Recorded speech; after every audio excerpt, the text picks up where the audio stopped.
Buen día, chicos. ¿Cómo están? Hola, buenos días.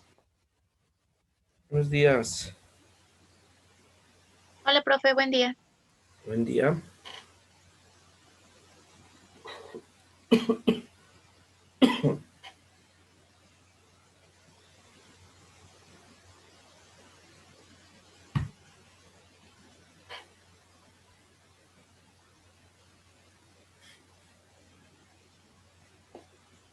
Esperamos un poquito a que ingresen los demás compañeros.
Hola, hola chicos.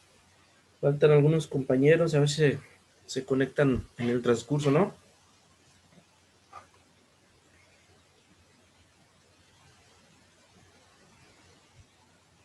Parece que ya van llegando.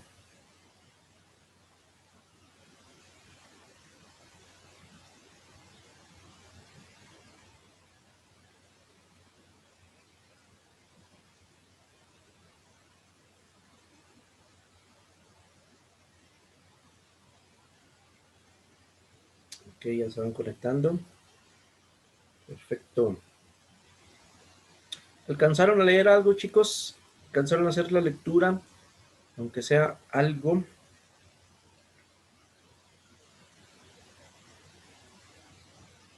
Sí, profe.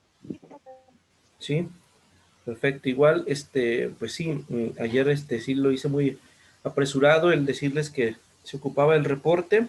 Si pueden hacerlo, si no, hasta el lunes voy a aplazar ahora sí que el tiempo de entrega para el lunes, que tengamos la segunda parte de este tema, que iba a ser la primera parte, el contexto de la caminería y de los presidios o fortificaciones, para que sepan de qué trata.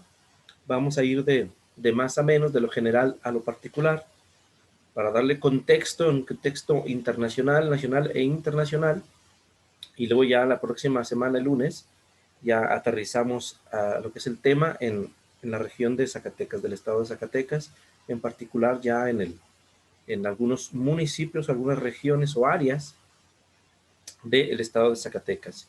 Pues yo creo que empezamos, chicos, para que no se nos haga tardecita. Déjenme, comparto pantalla.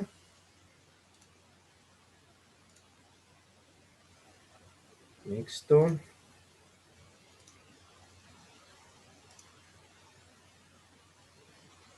Me dicen, por favor, si ya se ve la presentación.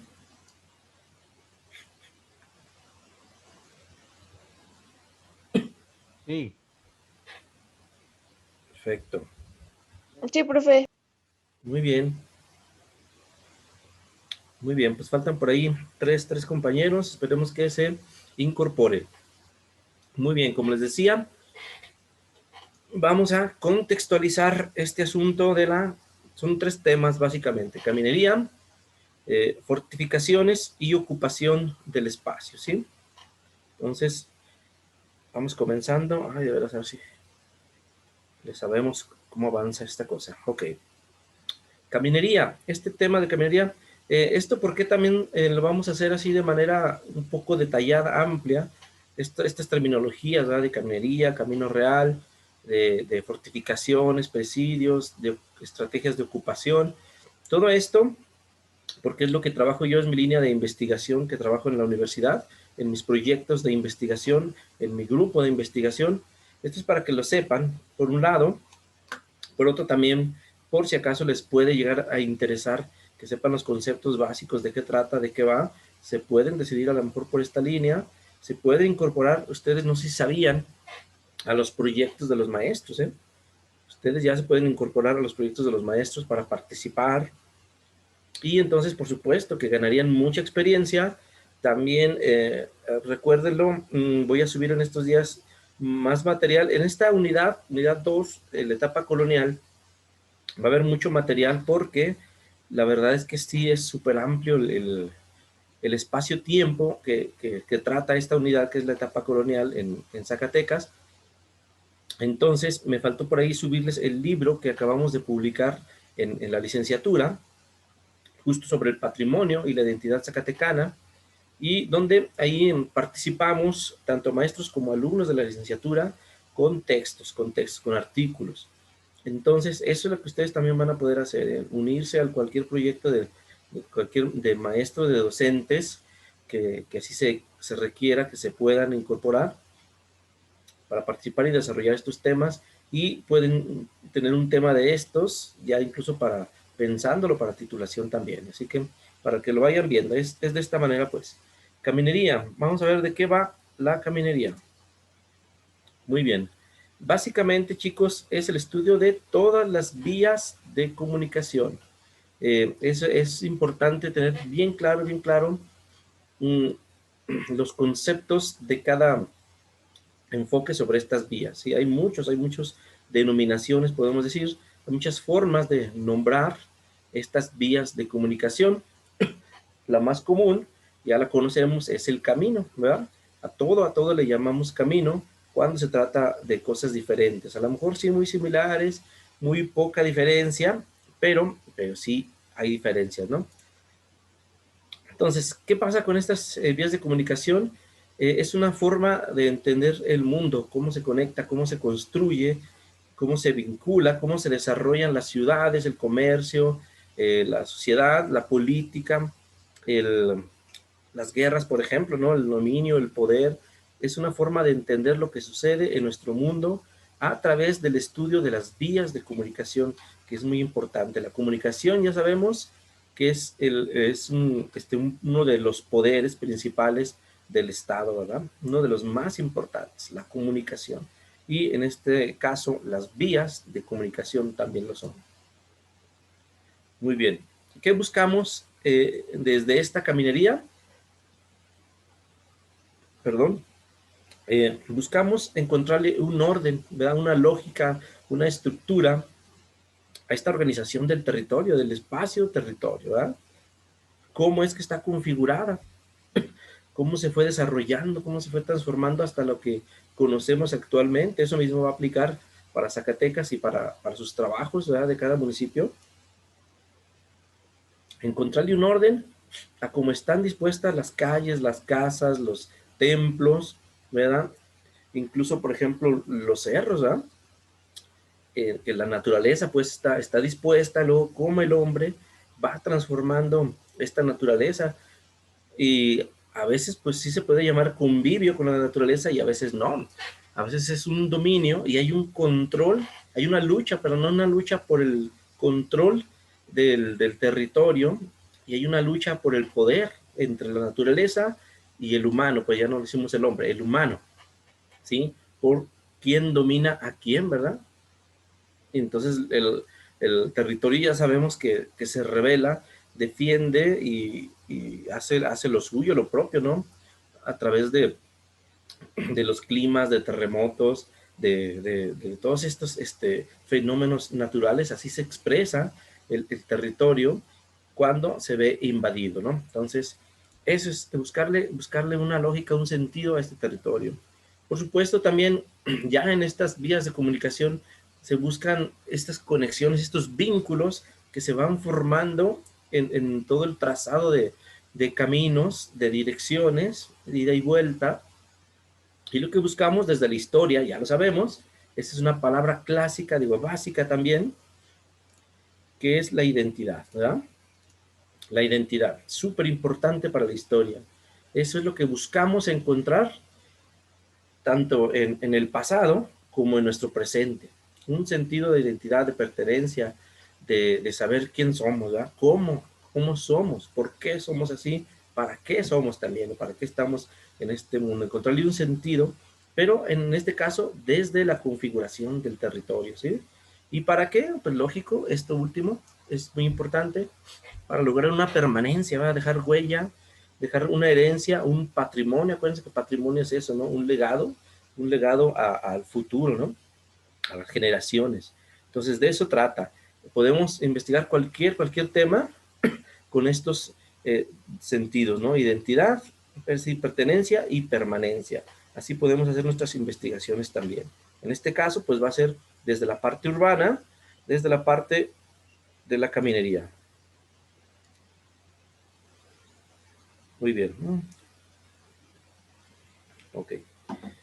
Muy bien, estos caminos, vamos a encontrar a partir de aquí algunas dualidades de análisis del territorio y de estas vías de comunicación. ¿Qué sucede con los caminos? Los caminos unen, ya lo sabemos, vinculan, ¿verdad?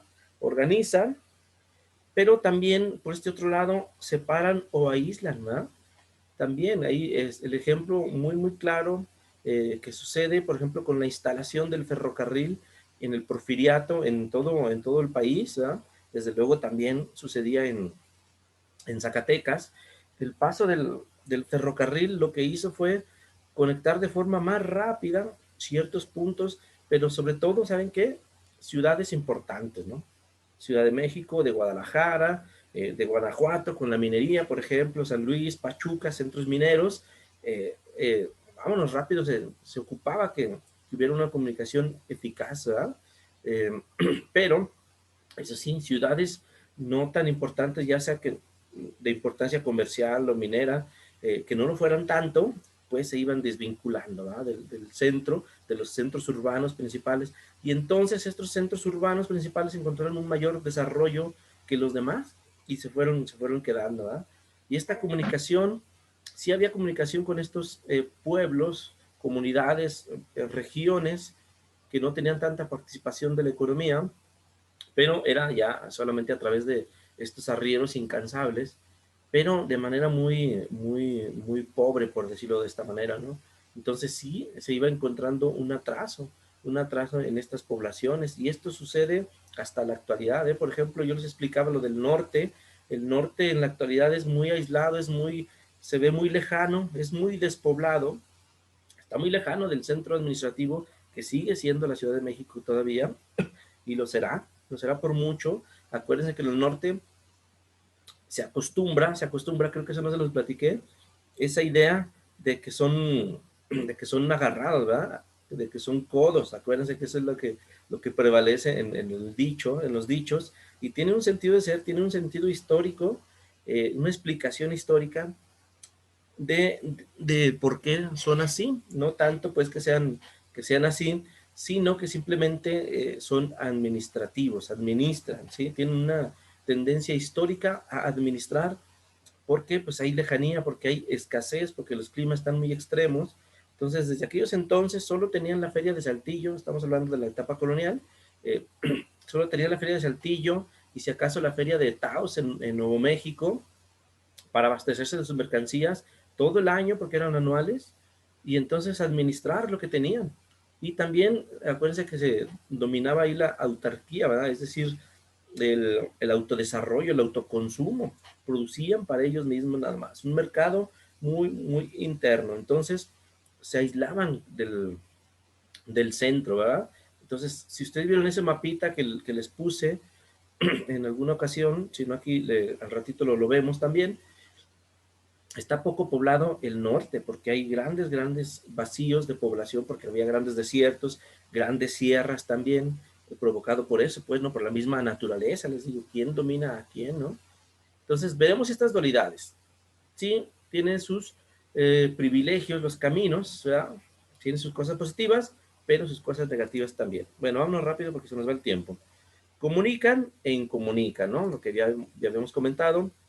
Ahora, estas dos palabritas, no sé si ya lo vieron, pienso yo que pudieron haberlo visto en geografía y cartografía históricas. ¿Vieron estos términos, chicos? ¿Quién me puede decir?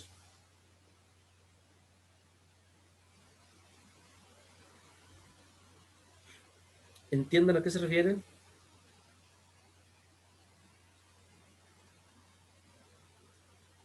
No, profe.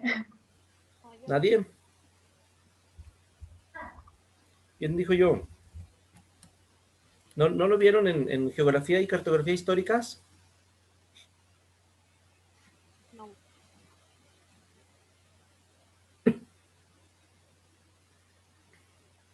Díganme, ¿sí o no?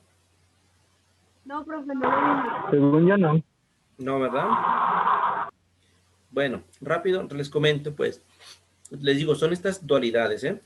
Territorialidad quiere decir el ir construyendo y desarrollando el territorio, ¿sí? Ir poniendo demarcaciones, jurisdicciones, límites territoriales, apropiándose del espacio, como, pues sí, dominándolo y poniendo nombres, por supuesto, al territorio y ocupándolo sobre todo, ¿no? Eso es una gran estrategia, ocupándolo.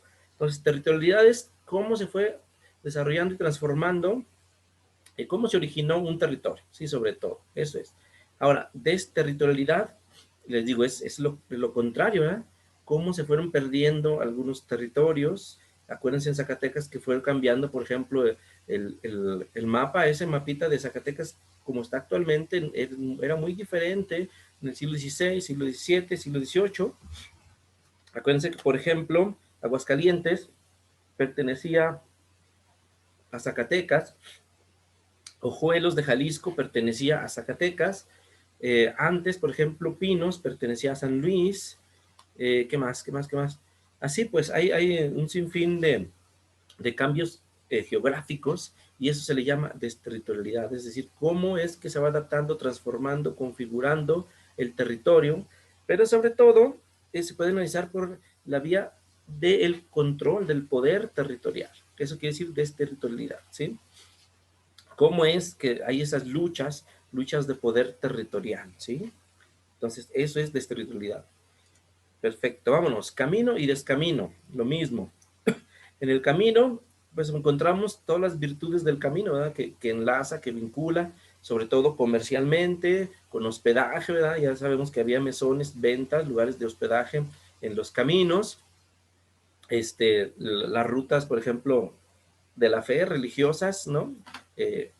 Se desplazaban por ahí, los presidios se asentaban en los caminos, es decir, había cosas buenas, pero también había cosas negativas, como esto que se llama descamino, es decir, todo lo contrario, ¿sí? Se desvirtuaba la idea del camino que era vincular y se desvinculaba, se dejaban de seguir caminos por la inseguridad enorme que había de los asaltos y muertes que hacían estos grupos indígenas en estos caminos, sí, por los asesinatos también entre españoles, también por supuesto, robos, asesinatos, ya dijimos. Había, por ejemplo, también en el norte, en estas poblaciones había núcleos poblacionales. Déjenme conecto la computadora porque ya se me anda descargando. Permítanme un poquito, ¿eh? Ahí está. Ok.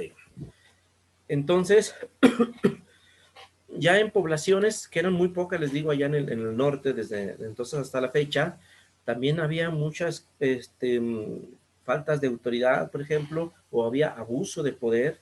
También los capitanes, ya lo veremos cómo dominaban aquel reino. Había adulterio, había muchas cosas que sucedían que desvirtuaban la idea inicial y positiva de los caminos, ¿verdad? Que era vincular. Muy bien, pero lo que importa en los caminos, chicos, sí es la parte física, la línea, el trazo principal por donde van, hacia dónde se dirigen estos caminos, y por supuesto había partes empedradas para hacer más ameno el avance, ¿no? Pero lo importante también en los caminos son los referentes, chicos. Los referentes. ¿Y qué son los referentes? Por ejemplo, pues sí, lo que hay alrededor, en torno del camino. Lo que hacen los caminos es su entorno, ¿sí? Tanto árboles, piedras, cerros, puentes, ríos, ¿sí? Pueblos, todo eso es lo que hace posible a los caminos. Y eso es, perdón, eso es lo que se estudia de los caminos, sus referentes. El paisaje cultural, por supuesto. Y bueno, este término yo creo que tampoco lo vieron en geografía y cartografía, ¿verdad? De construcción. ¿Quién me dice? ¿Si lo vieron o no lo vieron? No, tampoco. No, profe. No, ¿verdad? Muy bien. De construcción de la caminería. Esta palabra son estas dualidades que les digo, ¿no? De análisis.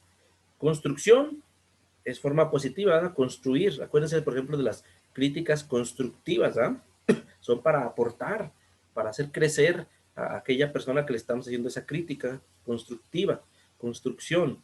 Y por la otra parte de construcción es algo, no digo negativo, no negativo, ahí sí no lo veamos como negativo, sino que es un análisis más profundo, ¿sí? Por ejemplo, en cartografía, en geografía y cartografía, con el asunto de los mapas, ahí, porque yo impartí ese curso también en línea, se les enseña a hacer mapas, a identificarlos, a leerlos, a hacer lectura sobre todos los elementos de los mapas, los caminos, los ríos, las montañas, ubicaciones, etcétera, ¿no? Ubicar todos los elementos, todos los componentes de un mapa. Después de eso, hay que analizarlo. Esa palabra entiéndala de esa manera, ¿no? De construcción, de construir, es analizar algo. En este caso, un mapa también, para encontrar, por ejemplo, errores, alteraciones, ya sea voluntarias o involuntarias, faltantes, a lo mejor distancias muy erróneas, ¿no? Algunas muy largas. Acuérdense los mapitas, como algunas, por ejemplo, el de Zacatecas, ¿no? Tanto el escudo de Zacatecas como los mapas diferentes que han hecho de Zacatecas, cómo están unas casas enormes y algunas muy pequeñas, o sea, desproporciones, pues. Esto es, deconstruir es analizar, descomponer aquello que quieres estudiar y encontrar todos sus faltas, sus errores, etcétera, ¿no? Entonces, eso es. Y en el caso de la caminería también, es encontrar todos los elementos que hay, cómo está, de qué tipo es el camino, cuánto tiempo, quién se desplazaba ahí, su descamino, acuérdense, su desterritorialidad, o sea, todo hay que buscar ahí. Y sobre todo esto que dice aquí, falsos históricos. Es decir, hay muchos aficionados a la historia, ustedes lo saben, que luego piensan que tienen la razón. Eso es lo peor que puede ser un historiador, decir que ya está todo dicho de su parte, de su voz. Por ejemplo, yo me equivocaría mucho si les dijera, yo sé todo de los caminos, yo sé todo de los presidios. Por supuesto que no. Hay mucho que decir, se van superando día con día, simplemente se va actualizando la información, ¿verdad? Se va actualizando la información y hay que participar y colaborar. Pero lo peor que podemos hacer es decir, esta es la verdad.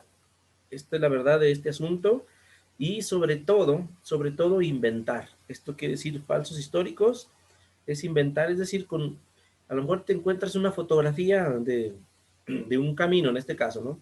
De un camino y no lo has estudiado siquiera y ya dices, aquí era el camino real en el siglo XVI y ni siquiera has investigado nada. Simplemente, o igual, hay un poblador, por ejemplo, en Ojo Caliente hay una parte de empedrado antiguo del siglo XVI, del Camino Real de Tradentro. Pero, por ejemplo, si en Guadalupe, bueno, en Guadalupe también hay, pero por ejemplo en Fresnillo, si alguien llega, pues sí, la verdad, un adulto mayor, que de repente diga, es que por aquí pasaba el Camino Real de Tierra Adentro, que no sé qué. Y si te quedas con esa versión, como historiador o como aficionado a la historia, y lo cuentas a todo el mundo y dicen, es que esta es la verdad, aquí pasaba el Camino Real y te lo tomas muy en serio, eso es un falso histórico, ¿sí? Eso es lo que hay que evitar. No, hay que anotarlo y hay que verificarlo, ¿verdad? Hay que hacer estudios comparativos. Y por ejemplo, en este asunto de los caminos se requiere mucho de la arqueología, ¿verdad? De la arqueología y de la arquitectura también. Entonces, hay que hacer estudios complementarios para no caer en esto, falsos históricos. Bueno, vámonos rápido, chicos, porque nos acaba el tiempo.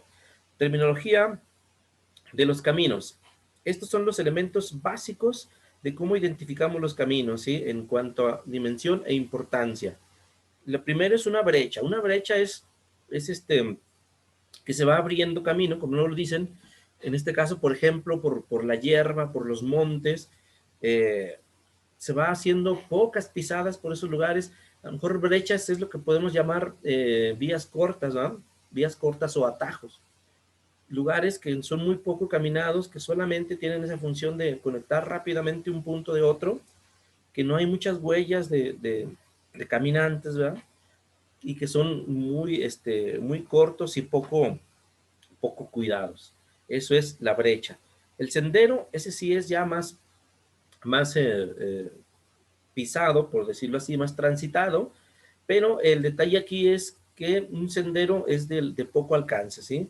Puede ser a lo mejor en una misma comunidad, por ejemplo, o en un mismo municipio, es un sendero. Entonces, la distancia es importante para identificar aquí esta terminología, ¿sí? Una brecha es muy corta, un sendero es un poco más amplio, pero de cualquier forma no tan amplio. Una vía, acuérdense que este es el término general para cualquier tipo de, de, de, de, de trazo, ¿sí? Cualquier tipo de trazo, la vía, no tanto el camino, sino la vía de comunicación. A todos sí le podemos llamar vía de comunicación.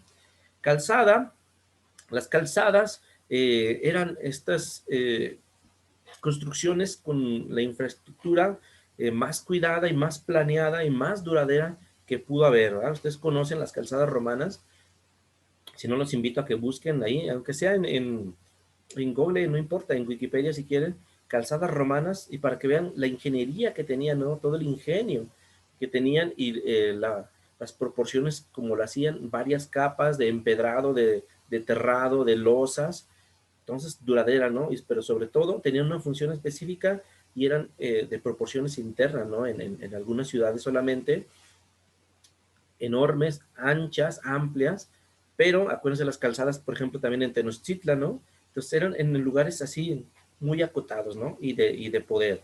Eso ya se irá viendo ya con temas en específico, por ejemplo, ya en Zacatecas lo iremos viendo cuáles son los que aplican aquí o no, ¿verdad? El camino, como les digo, erróneamente a todo se le llama camino. Y no, un camino debe ser una ruta, sí, un trazo mucho más importante que el sendero y la brecha, más amplio, más cuidado. Les digo, puede ser empedrado, puede ser aplanado, tiene algunos referentes como puentes, como algunos pozos o norias, y tiene trazos más largos, ¿no? Entre regiones, ya estamos hablando de eso. Un camino así se identifica, une regiones, ¿sí? Una ruta es mucho más amplia, tanto en distancias, ¿sí? Porque ya une reinos, incluso une países, ¿verdad? Incluso, imagínense nada más, pero sobre todo, para que sea una ruta, debe de percibirse por ella grandes procesos, sí, históricos, por supuesto, porque ahí lo que cuenta es el tiempo, ¿no? La duración, la permanencia de esos procesos. Un camino puede serlo a lo mejor en unos 10, 15, 20, 50 años y se acabó. A lo mejor ya, acuérdense que antes, por ejemplo, las poblaciones se abandonaban mucho de acuerdo a las minerías, ¿no? En cualquier lugar del país, ¿verdad? Se perdía la veta y se abandonaba, ¿no? Hay pueblos abandonados. En Zacatecas está la noria de San Pantaleón, que es un pueblo abandonado, que a veces viven un par de familias nada más, a veces solo una familia, a veces nadie, pero era un pueblo minero que se acabó la veta y se fue todo el mundo, ¿no? Entonces, esos caminos, pues duran lo que duran las poblaciones, ¿verdad? Y las rutas no. Las rutas no porque permanecen, porque son trazos más largos que unen un país y a veces países, ¿verdad? Ya lo veremos. Y un itinerario cultural, pues es básicamente lo mismo que una ruta, pero aunque este término es actual, ¿eh?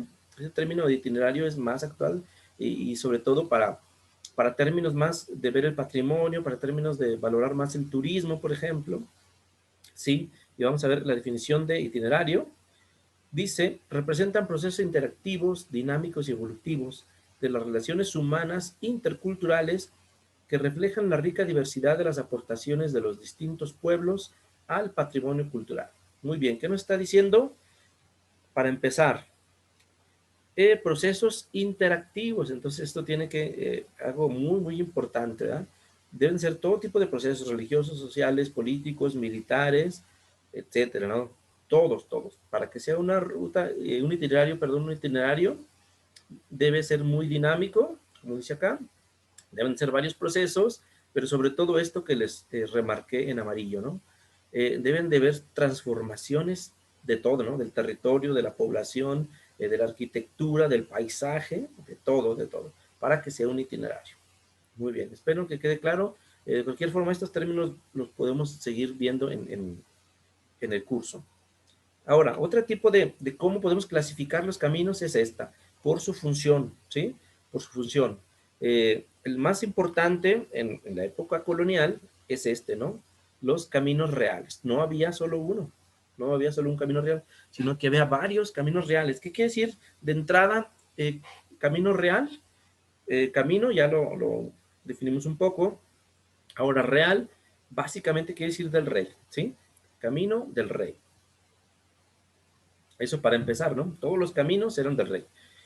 Pero después tenía una segunda definición, que es la palabra real, quiere decir importante, ¿verdad? De gran trascendencia. Entonces, un camino de gran trascendencia, un camino real de gran trascendencia, había varios, ¿no? Los caminos mineros, los caminos a los puertos, los caminos a las ferias comerciales, ¿sí? Los caminos a España, por ejemplo, ¿no? Al comercio, al gran comercio marino.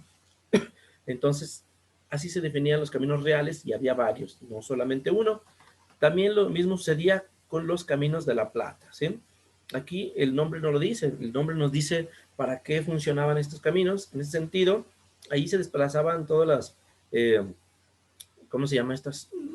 Bueno, las remesas de plata, ¿sí? Se desplazaban todas las remesas de plata de las minerías importantes en la época colonial, que son Zacatecas, Guanajuato, perdón, Pachuca, San Luis, ya después en el norte, también Santa Bárbara, Parral, Santa Eulalia, etcétera, ¿no? Desde ahí, todas se unían al Camino Real, que fue más importante, que atravesó el centro de México, ¿sí? De la Ciudad de México por Zacatecas, Durango, Chihuahua. Entonces, los lugares cercanos a esta ruta del Camino Real Tierra Adentro por el centro, llevaban su plata, por ejemplo, a Chihuahua, y de Chihuahua a Zacatecas, de Zacatecas a México, ¿sí?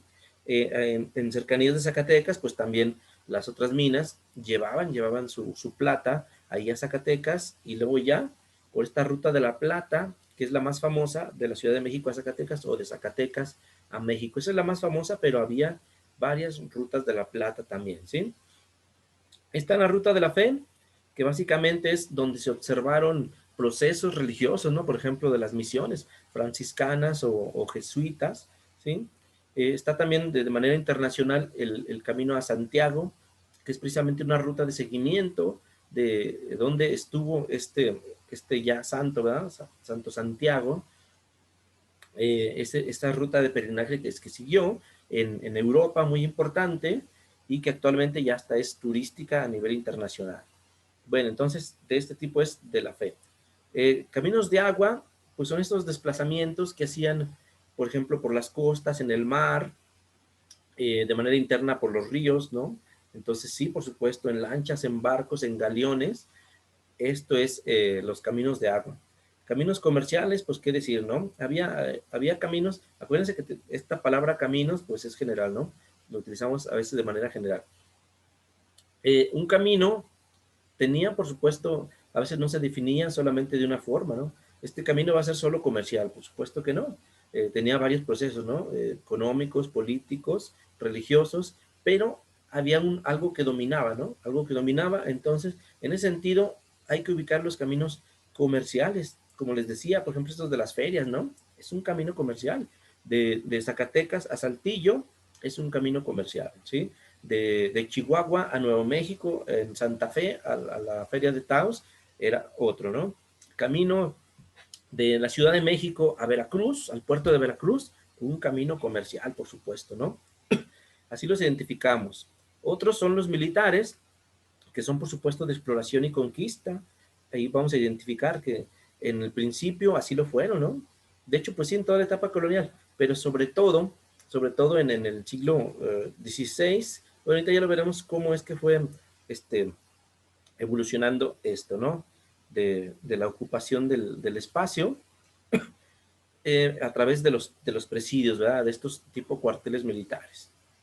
Muy bien, de tierra adentro y de tierra afuera. Estos caminos básicamente se identifican porque de tierra afuera, perdón, son las exploraciones y conquistas por las costas.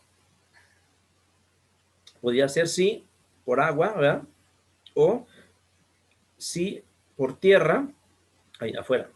Sí por tierra, pero por las costas, bordeando las costas para identificar el territorio, ya lo habíamos visto, me parece, ¿sí? Para ir explorando. Entonces ahí se fueron asentando poblaciones, se fueron asentando, sí, poblados también defensivos y sobre todo fortificaciones por tierra afuera y por tierra adentro. Ya sabemos que es de la Ciudad de México hacia Zacatecas y después hacia el norte, ¿sí? Pero sí, por el interior del territorio, ¿no? Y estos tres últimos son sinónimos, básicamente son similares, aunque tienen sus acotaciones particulares, pero quiere decir que son transversales, ramales secundarios que se conectan con los caminos principales, así de fácil, ¿no? Los atraviesan de manera horizontal, vertical, diagonal, como ustedes quieran, ¿va? Pero que son secundarios porque, les digo, a veces se abandonaban, dejaban de funcionar, cambiaban su trazo, etcétera, ¿no? Así rápidamente podemos ubicar, pues, algunas tipologías de los caminos, hay más todavía, ¿eh? Pero sobre todo ahora por su condición, por su arquitectura, pues vamos a identificar rápidamente los tipos de caminos, como estos, ¿no? Empedrados, que sobre todo estaban empedrados de la ciudad de Zacatecas a México, había aplanados, transitables, apenas transitables, que vienen siendo estas brechas, ¿verdad? Estas vías cortas, carreteros quiere decir por donde circulaban las carretas, ¿sí? Estas caravanas de carretas, de viajeros, ¿sí? Y los de herradura, ¿qué se imaginan que son los de herradura, chicos? ¿Caballos? ¿De caballos? Exactamente, exactamente, de donde se desplazaban los caballos. Pues para caballo. Sí, precisamente. Solo cabían ahí los caballos, que puede ser por sierras, por lugares muy, muy dificultosos, ¿verdad? Y entonces pues se dejaban las carretas y en caballos o en mulas, ¿verdad? A veces, pues se tenían que desplazar por estos lugares, ¿no? Muy bien, aquí está el mapa para que observen cómo estaba la configuración ya en territorio nacional de estos caminos que les estoy señalando.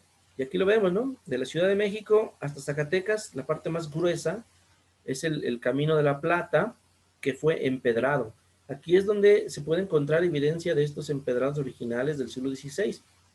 Ya más para el norte, olvídense, casi no lo había por las enormes distancias, por lo peligroso. Acuérdense que era todo el territorio, primero por por todos los chichimecas, después por los tepehuanes, perdón, es que escuché como que tocaban en mi casa, pero creo que no. Los tepehuanes, los tarahumaras, los comanches, los apaches, o sea, vas avanzando en el norte y es bien difícil, ¿no? Entonces no podías ni poblar ni acondicionar los caminos, ¿verdad? Entonces, esta es una muestra de cómo se configuraron en la etapa colonial los caminos. Muy bien, vamos a ver las rutas históricas, así muy rápido. Pues tenemos algunas muy famosas, ¿no? La ruta de la seda, que perdón, sí me están tocando, perdónenme un poquito.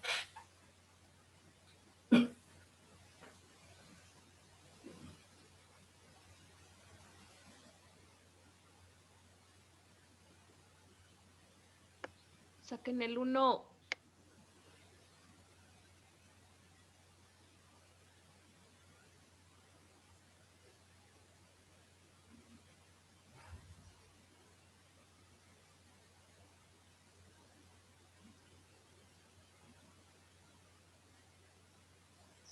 Va, tú repartes. El Aldo no juega. Vamos por un cigarro. ¿Qué? ¿Cómo que cigarros? ¿Quién anda fumando? Ya los escuché. Ya regresé, chicos. Vamos a ver. A las 2. Listo, seguimos pues. Bueno, rápido. La ruta de la seda, por ser esa ruta de comercio asiático, sí, sobre todo en China, para comprar estas sedas, esta tela, que se expendían en las ferias de Saltillo, de Taos, precisamente para brindarles esa tela con la que hacían. Ah, ok, yo pensé que estaban platicando. Con la que hacían su ropa, ¿sí? Todo el año. La ruta del esclavo, pues ya sabemos, ¿no? Esta compra de esclavos. El camino real del Capagñá, en la parte sur del continente, que era dominado por 6 países, por toda la costa, sobre todo. El camino de Santiago, que ya les platicaba, en España y en Francia, sobre todo en España, pero, bueno, Portugal también, pero sobre todo en España. Y el camino real de adentro en el continente americano, pero que conectaba también con España y con Asia también. Conectaba 3 continentes, imagínense nada más. Bueno, aquí está rápidamente la ruta de la seda. Acuérdense que el objetivo principal de los españoles era bordear, miren, acá está, aquí en esta parte está España, ¿verdad? Era bordear acá hacia su izquierda, por decirlo así, y llegar a las Indias, ¿ah? Pero más que llegar a las Indias, para este comercio de la seda, precisamente, y de las especias, también se le llaman las especias, era llegar más bien al mar Mediterráneo, a toda esta región que estaba dominada por todos estos países y que no dejaban entrar al comercio español. Entonces ellos querían dominar. Esta parte fue súper importante en muchos siglos, y es lo que querían más que nada, ¿eh? No tanto que llegar a las Indias, sino al dominio del Mediterráneo. El que dominaba el Mediterráneo, dominaba el mundo en aquella época, ¿sí? Esta es la ruta del comercio, o solo una parte de la ruta del comercio, pero básicamente así era, ¿no? Sobre todo bilateral, del continente americano al continente europeo, en Portugal, España, Francia e Inglaterra. Acuérdense que estos se dominaron el mundo, se dividieron el continente, acuérdense que se lo dividieron, ¿no? Y aquí, pues sí, tanto comercio de esclavos como de muchas manufacturas, ¿no? Y había un intercambio comercial, ¿verdad? Por ejemplo, acuérdense que los españoles, pues, tuvieron mucha necesidad de sus productos, de sus hábitos alimenticios, como es la harina, por ejemplo, el vino también, ¿no? El jamón, no lo había, entonces tenían que llevar para allá algunas plantas, se las llevaban a México o al continente americano a cultivarlas para tener sus productos, ¿no? Este es el camino del Capagñá, que enlazaban Colombia, Ecuador, Perú, Bolivia, Chile y Argentina. Les digo, por todas las costas, con fortificaciones, se iba defendiendo y ocupando el espacio. Este es el camino de Santiago, les digo, unía estos 3 países por todas esas rutas muy diversas, ¿no? Pero es esta ruta del peregrinaje de Santiago y tiene este tema, ¿verdad? Tiene este tema religioso y tiene estas postas, se llaman, indicativos, edificaciones así indicativos representativos de este camino de Santiago, ¿sí? Con el logotipo actual, ¿no? Actualmente es turístico, por supuesto, con un logotipo especial o un elemento que identifique que es el camino de Santiago y no otro, ¿verdad? Y hay hospitales y hay toda una infraestructura de servicios actualmente. Acá tenemos, por ejemplo, un mapa turístico ya de las diversas rutas. No solo era una, sino que eran 7, alrededor de 7 rutas históricas de que se veían muchos procesos, ¿no? Históricos, por supuesto. Muy bien. Perfectamente, este es el Camino Real Intercontinental, les digo. Se unían 3 continentes, básicamente, pues sí, de México a España, pero también de Centroamérica, que es en México, la parte de mexicana, y en Asia, sobre todo en Filipinas, sobre todo en Filipinas era la entrada al comercio asiático. Muy bien, aquí tenemos ese mapita de interacción, de cómo se hacían estos desplazamientos, ¿sí? Tanto de España a México y a Sudamérica, ¿verdad? Muy bien, caminos en el norte de la Nueva España. ¿Por qué? ¿Qué horas son, chicos? A ver. Sí, nos queda 1 hora. Muy bien.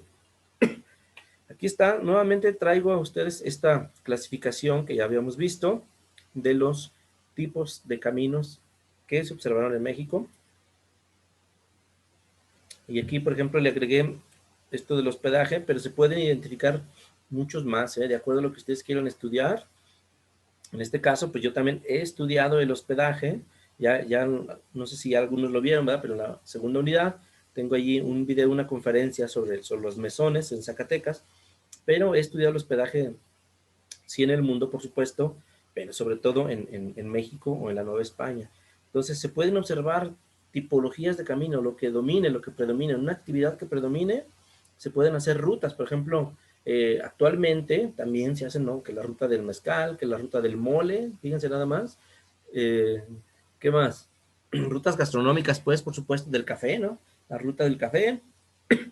Hay rutas turísticas, ¿no? Ruta del vino, hay rutas agrícolas, de lo que ustedes quieran, ¿no? Pero en la historia también se pueden ir haciendo estos trazos, ¿no? Identificando este tipo de rutas. Muy bien, aquí tenemos nuevamente el mapa de los caminos en la Nueva España y vemos cómo dominaban. Estos son los caminos reales.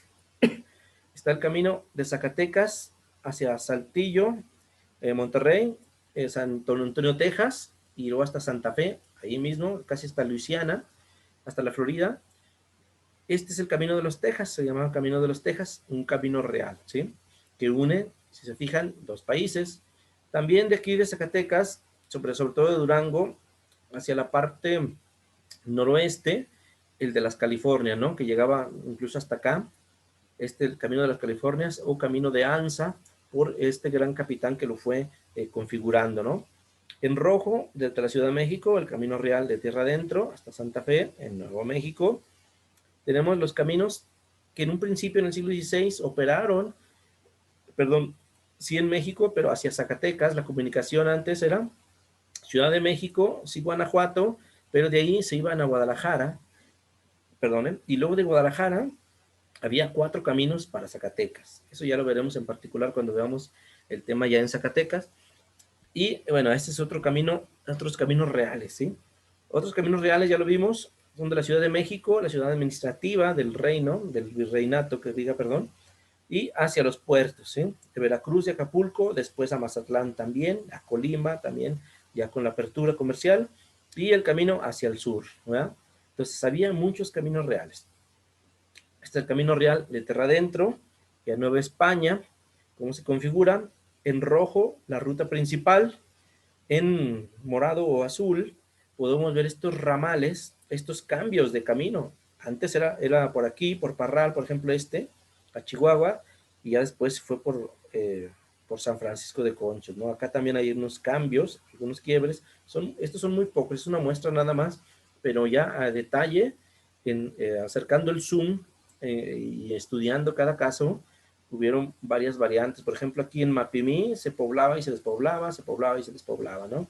Parral también tuvo su racha minera y ya después se despobló un tiempo, ¿no? En Zacatecas, por ejemplo, hubo una mina aquí que se llamó San Joaquín, en Nieves, ¿sí? Que hizo que cambiara el trazo del camino real. Entonces, así se pueden ir observando estos cambios, estas transformaciones del territorio, de acuerdo en este caso a la minería, ¿no? Pero hay otros motivos de configuración de caminos. Muy bien, aquí tenemos el derrotero del correo. Les digo, de hecho todo conectaba con el camino real principal de Tierra Adentro, ¿sí? Y el correo se recolectaba, por ejemplo, acá en Chihuahua y en lo que es Sinaloa y toda esta parte, se recolectaba y lo llevaban a Chihuahua. En 15 días, había un periodo de 15 días para transportar el correo y también la plata, las remesas de plata también. Había un periodo de 15 días para recolectarla y después llevarla a Durango. Y en Durango también, ahí en la cercanía, se recolectaba también tanto correo como la plata, pero había arrieros especiales que solo llevaban la plata y había arrieros especiales que solo llevaban el correo, ¿sí? En este caso, de tipo militar, ¿no? Porque es lo que más importaba, que transportaran las estrategias militares. Muy bien, caminos militares o fortificados ya de esta tipología que habíamos revisado anteriormente, ¿no? Pues aquí están, chicos. Básicamente les digo, miren, aquí podemos observar este tipo de estrellas, ¿no? Tipo de estrellas que vienen siendo fortificaciones, ¿sí? Estos picos que tienen, estos 4 picos, son los torreones, pero en forma pentagonal, que ya después se les llamaron baluartes, ¿sí? En vez de torreones, baluartes. Pero estos baluartes, pues, fortificaciones, fortalezas, que son las más grandes que podemos encontrar, se asentaron en las costas, ¿sí? En tierra afuera. Aquí yo solo les pongo algunos, pero hubieron muchos más. Acá miren, en San Diego, en Acapulco, acá en Sinaloa y en Sonora también hubieron. Son las primeras ocupaciones, exploraciones y asentamientos militares que se hicieron en Nueva España, precisamente para ocupar, para colonizar, pero sobre todo para defender el imperio español que se estaba creando en Nueva España, ¿sí? Del enemigo. Acuérdense que, por ejemplo, Inglaterra, Francia, Portugal, siempre estaban queriendo quitar esas posiciones a España, ¿verdad? Por eso se asentaron grandes fortificaciones, grandes fortalezas militares en toda la costa. También, ya después de la conquista de Tenochtitlan, que se fueron asentando poblaciones, aquí en esta franja se fueron asentando presidios. Presidios eran construcciones más pequeñas, ¿sí? Con torreones. Aquí podemos ver cuatro circulitos que tienen, son los torreones circulares cilíndricos, ¿sí? Esa es la diferencia de presidios con fortalezas. Entonces esta franjita se fueron asentando, y por supuesto también se fueron asentando de la Ciudad de México por todo el Camino de la Plata, y luego Camino Real es su extensión por Durango, Chihuahua, hasta Nuevo México, ¿verdad? También aquí se fueron asentando presidios. Presidios son construcciones más pequeñas, que estas construcciones, estos presidios, su función era defender los caminos, ¿sí? Y defender de ataques en el interior del territorio, ¿sí? Estas fortalezas en las costas era defender del enemigo exterior, ¿verdad? De las potencias mundiales. Los que están asentados en el territorio, en el interior del territorio, era para defender más que nada de las naciones indígenas, ¿sí? Entonces, rápidamente así pueden ustedes identificar las diferencias entre presidios y fortalezas, ¿sí? Rápidamente.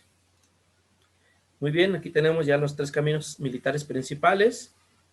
El Camino Real de Tierra Adentro en amarillo, el Camino de los Tejas, que ya bien les dije, que también era camino religioso, era camino de la fe, porque ahí hubieron misiones franciscanas, y en el caso de acá de esta de las Californias, fueron misiones jesuitas, ¿sí? Misiones jesuitas. Entonces también es camino militar, pero también es camino de la fe, ¿sí? Camino religioso. Listo. Así es como se fueron asentando estas fortalezas, ¿se fijan? Estos piquitos, estos torreones pentagonales, llamados baluartes, se fueron asentando, sobre todo en la parte sur de Estados Unidos. Fíjense nada más, toda esta parte es donde se fueron asentando estas enormes fortificaciones ya para el siglo XVIII. Estamos hablando del siglo XVIII. En el siglo XVII, en la parte zacatecana, digo XVI, perdón, en el siglo XVII, en la parte de Durango y un poquito de Chihuahua. Siglo XVIII, ya en la parte de Chihuahua y sur de Estados Unidos, ¿sí? Así fue la ocupación del espacio, ocupación militar, ¿verdad? Y conforme se fue avanzando en el tiempo y en el territorio, se fueron mejorando el sistema fortificado, estos sistemas defensivos, sistemas de ocupación, se fueron haciendo más grandes, y eran, de hecho, ya pequeños, pequeños mundos, pequeños poblados, estos mismos presidios, porque tenían no solo la parte militar, sino que tenían iglesias, tenían tiendas, tenían escuelas, tenían almacenes, o sea, olvídense, ¿no? Eran pequeñas ciudades, pequeños mundos en el territorio. Las fortalezas que se ubicaron, los presidios, perdón, que se ubicaron en el Camino Real de Tierra Adentro, desde Zacatecas, ¿sí? Por Durango, por Parral, por Chihuahua, y luego ya para Nuevo México, pues otras, ¿no? Pero en la parte nacional, pues estas son las fortificaciones que se asentaron. Y en los caminos transversales y secundarios, aquí en azulito o en moradito, vemos estos puntos donde se asentaron otros presidios que tuvieron poca durabilidad, ¿no? O que fueron muy provisionales. Esta es la propuesta que hago yo de cartografía, de cómo se fue ubicando y dominando el espacio en el virreinato. Y lo que les decía, ¿no? Aquí vemos estos iconos en blanco, que son los presidios, ¿sí? Son presidios en la parte de Zacatecas, ¿sí? En el contorno de Zacatecas. ¿Qué nos indica? Este torreoncito, pues que tenían solo uno o dos, un par pues de torreones nada más, y porque eran construcciones muy, muy provisionales. Déjenme ver si puedo hacer un acercamiento. Aquí está. Sí, fueron muy provisionales en el siglo XVI, en la época de conquista y exploración. Después, para el siglo XVII, esto se empezó a hacer hacia Durango, y aquí los vemos en negro, estos presidios ya con 4 torreones, que no prevalecía esto, ¿verdad? Ya veremos, ojalá que podamos ver los modelos constructivos de presidios, pero podían ser 2, 4, 6, 8, hasta 10 torreones, pero el modelo que prevalecía pues era de 4 torreones en esta parte. Entonces imagínense, el avance y ocupación en la Nueva España, en el virreinato de la Nueva España, fue gradual, ¿verdad? En el siglo XVI, acá en Zacatecas, con torreones, digo, con presidios muy poco duraderos.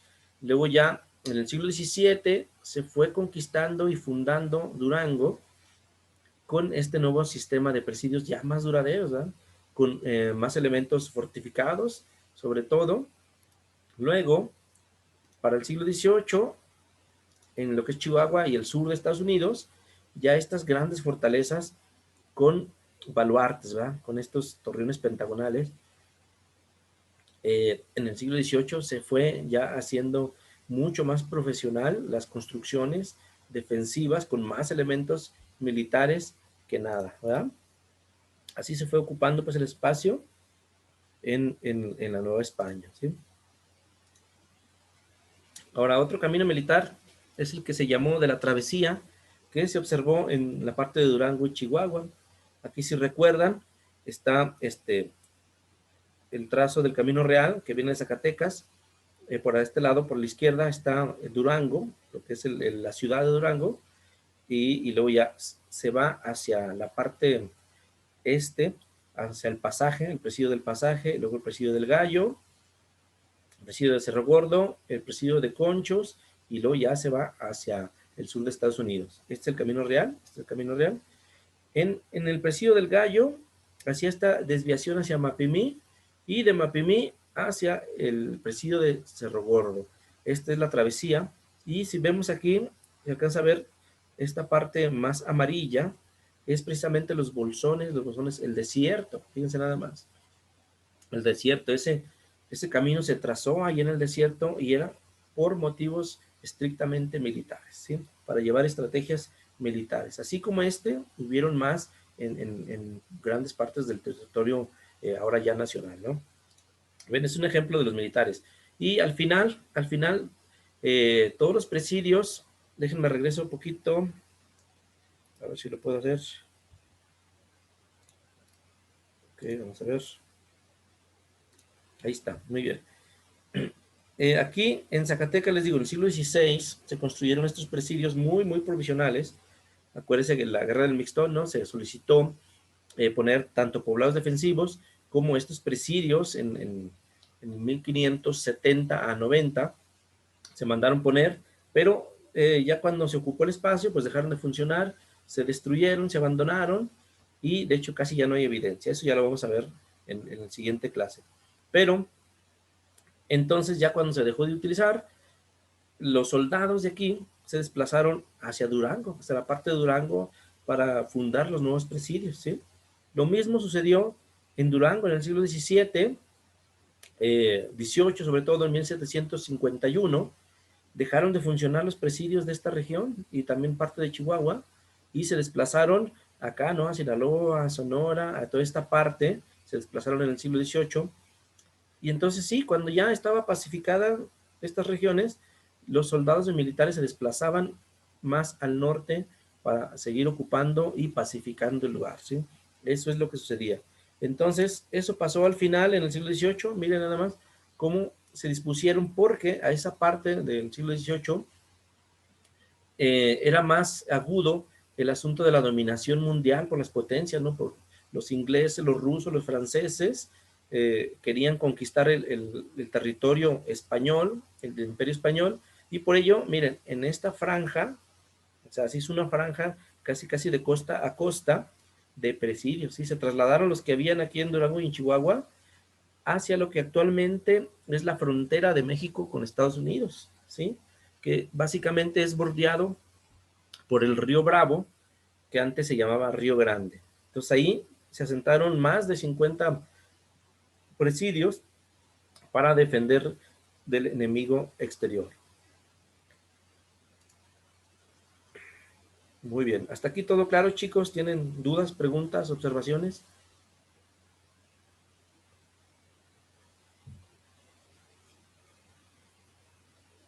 ¿Qué dicen?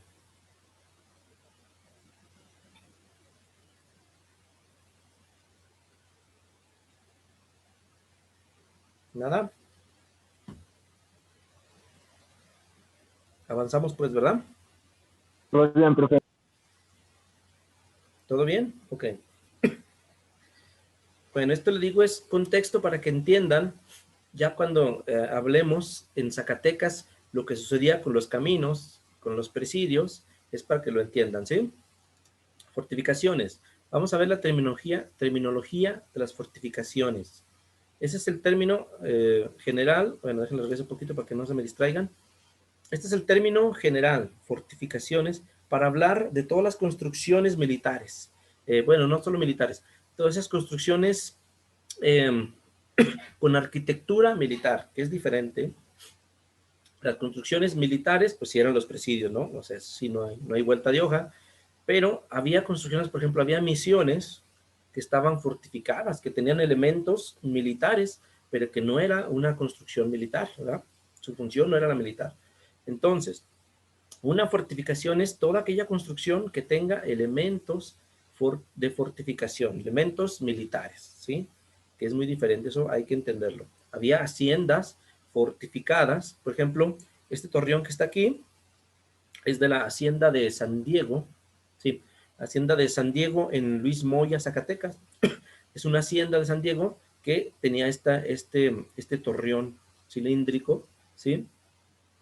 Pero que no era un presidio, no era, no era un sistema defensivo. Bueno, sí era un sistema defensivo en la hacienda, pero no era un sistema de ataque, de conquista. O sea, es diferente, ¿verdad? Es diferente. Pero bien, entonces, no solo en Zacatecas, sino en la parte norte sobre todo, era más costumbre que hubiera pueblos defensivos, que hubiera haciendas defensivas, misiones y sobre todo también casas. Hubieron muchas casas, perdón, de forma construidas, de forma fortificada. Pero muy bien, este es el término general para hablar de todo este tipo de arquitectura militar que había en estos espacios. Ahora, ya haciendo una clasificación, encontramos esta, ¿no? De más a menos, es decir, tanto de importancia como de tamaño, ¿sí? Es decir, la más importante y relevante era la fortaleza, tanto en amplitud, en dimensiones, tanto en funciones, ¿sí? Como en tamaño, ¿ah? Como en tamaño, importancia y relevancia. Entonces la fortaleza era la más grande. Después le seguía el fuerte, después el fortín y después el reducto. Estos 4 elementos los podemos identificar en todo el país básicamente, ¿sí? Al final viene este otro término que se llama casamata, que es si es un lugar fortificado, pero que se incluía en estos otros, ¿sí? Es decir, estos por sí solos eran fortificaciones y este casamata era un elemento que lo podían tener los demás. En la casamata se guardaba, sí, la pólvora, pero sobre todo los cañones, ¿no? Era una parte de estos otros sistemas defensivos. Muy bien, vamos a ver. ¿Qué dimensiones tenían? Aquí ya estamos hablando de las fortificaciones en Nueva España, ¿eh? Los más pequeños eran de 3.600 metros cuadrados, los más grandes 122.000 metros cuadrados, fíjense nada más, enormes. pero en general prevalecía en toda la Nueva España una dimensión de alrededor de 15, entre 15 y 20 mil metros cuadrados. Era lo que prevalecía de las dimensiones por lo regular, en la Nueva España, ¿sí? Muy bien, vamos a ver. Las fortalezas, ¿cuáles son las fortalezas? Pues son precisamente en Europa estos castillos medievales, desde ahí viene esa tradición. Acuérdense si vieron en Historia de la Edad Media, cómo se van amurallando la ciudad, ¿verdad? Se van protegiendo en un tiempo, ¿no? Acuérdense que siempre fue época de guerras en la Edad Media, entonces se fueron haciendo estos enormes castillos con torreones enormes, cilíndricos, y con sus almenas, ya veremos qué son almenas, en la parte alta, en las techumbres, como hay estos espacios para disparar, ¿verdad? Ya los veremos con calma qué es, pero estos castillos, pues, son el modelo que se tomó, estos castillos medievales de España, de Francia, se tomaron para México, ¿sí? Para hacer estas fortalezas y estos presidios que observamos en México, fueron modelos del castillo, ¿sí? Y los castillos, si se acuerdan ustedes, básicamente son de una estructura cuadrada. Acá en México ya varían, pero sí se tomó sobre todo ese modelo cuadrado, ¿sí? Muy bien, ¿qué otro tipo de fortalezas, de construcciones enormes había? Las ciudades amuralladas, ya lo dijimos, ¿no? En Perú hubo una ciudad amurallada, en Uruguay también lo hubo, acá en México pues está Campeche, ¿verdad? Y bueno, aparte de esta tenemos ciudadelas. ¿Qué son ciudadelas? Son plazas militares defensivas, ¿sí? Y eso lo vamos a encontrar en varios lados. En Zacatecas también hubo una ciudadela, ya lo veremos. Hubo también recintos fortificados. En general, pues, así se le puede llamar también a las fortificaciones, se les puede llamar recintos fortificados, ¿sí? Una ciudad amurallada era un recinto fortificado. Una misión era un recinto fortificado. Un presidio era un recinto fortificado, ¿sí? Pero de que el último elemento eran fortificaciones abaluartadas. Acuérdense de esta palabra que les dije. Es decir, que tenga, sí que esté fortificado, pero que tenga baluartes. Porque, por ejemplo, una misión estaba fortificada, pero no tenía baluartes. Baluartes, acuérdense que son estos torreones pentagonales, ¿verdad? Así lo voy a llamar para que me lo entiendan, pero es un error decir torreones pentagonales, es un error. Se llamaban baluartes, ¿sí? De este tipo, pues estaban los presidios, ¿sí? Para que vean, pues, que no todo era presidios. A veces confundimos y también a todo lo generalizamos de que ese es un presidio o un fuerte. La palabra fuerte también se usa muy generalmente, ¿no? Ah, aquí está un fuerte, aquí estaba otro fuerte, ¿no? Son cosas muy distintas, ¿no? Entonces, fíjense nada más, de estas grandes fortalezas, de estas grandes fortificaciones, pues sí, los más pequeños eran los presidios, fíjense nada más. Y acá en México, pues sí fueron los más grandes, ¿no? A veces. Sí, las fortalezas también, pero sobre todo los presidios, ¿no? Bien, vamos a ver. Concepto, ¿verdad? Muy bien, ¿qué quiere decir fortificación? Pues viene del latín fortis, que quiere decir fuerte, y facere, hacer fuerte, o sea, no hay vuelta de hoja, ¿no? Fortificar quiere decir hacer fuerte algún sitio, no solo una edificación, sino algún sitio, alguna región, ¿sí? Luego, resistir con ventaja el ataque del enemigo superior en número y o fuerza. Entonces sí, casi siempre se estaba en desventaja. Acuérdense en la guerra del Mixtón, eso sucedió también en el siglo XIX, con la guerra contra Estados Unidos, contra Francia, se fortificó ante un enemigo superior, pero por mucho, ¿no? Superior en número y en fuerza y en estrategias militares. Entonces lo que se hacía era fortificar y sobre todo lo siguiente, conseguir la posición del lugar y instalar obstáculos planeados y organizados. Hay muchos elementos defensivos o militares que se hacían en estas construcciones, ¿sí? También tenía una guarnición. La guarnición se refiere a los soldados, ¿sí? Debía de tener soldados. Hay algunas construcciones militares o fortificadas que no tenían guarnición. Eran muy, muy provisionales, ¿sí? Muy bien. De cómo eran estas fortificaciones, podían ser permanentes o pasajeras, como bien les digo, ¿no? A veces simplemente se quería defender un punto, por ejemplo, en Sombrerete, Simplemente de esta guerra que hubo, queremos defenderlo en ese momento, quizá 15, 20 años, se pacifica, se deja esa construcción fortificada, se abandona, a veces hasta se destruye, ¿no? Y había, por ejemplo, ya en Durango, Chihuahua y sobre todo la parte sur de Estados Unidos, que eran construcciones permanentes. Desde que se instalaron, se decretó que fueran, desde ese momento, al mismo tiempo que eran construcciones militares, presidios, que al mismo tiempo fueran poblaciones también. Por ello es que los soldados se llevaban a sus esposas a vivir allá, tenían fuera del presidio, pero muy cercano, tenían las chozas para las familias de los soldados, ¿sí? Y también había vecinos, había civiles también que se asentaban alrededor de los presidios. Entonces, en esta parte eran permanentes, ¿sí? Eran construcciones permanentes, ¿sí? Muy bien, había periodos de paz y había periodos de guerra. En periodos de paz, pues se supone que se dedicaban los soldados al adiestramiento, ¿verdad? Adiestramiento militar. Se supone porque ya en la práctica no tanto se llevó a cabo. Lo que prevaleció es que los capitanes de presidio utilizaban a los soldados para que les trabajaran sus haciendas, fíjense nada más, para que trabajaran sus zonas de cultivo, la cría de ganado, para que ahí se daba un negocio de los caballos, fíjense nada más, en todo el norte, sobre todo en lo que se llamó la Nueva Vizcaya, que es Durango y Chihuahua. Se dio un enorme acuerdo entre gobernantes de esta región y los capitanes de esta región por un comercio de los caballos, incluso con los comanches. Fíjense, los comanches también, o sea, se robaban los caballos y también los niños para convertirlos o sea, fíjense nada más, había una doble guerra, ¿no? Los religiosos iban a estos pueblos indígenas a convertirlos a la religión, ¿verdad? A hacerlos españoles, y lo que los comanches y los apaches robaban los niños para hacerlos comanches o apaches también, ¿no? Entonces, imagínense nomás, una guerra por el poder, ya les decía, ¿no? Muy bien, el situado, chicos, el situado era lo que se le daba al soldado, ¿sí? Las provisiones.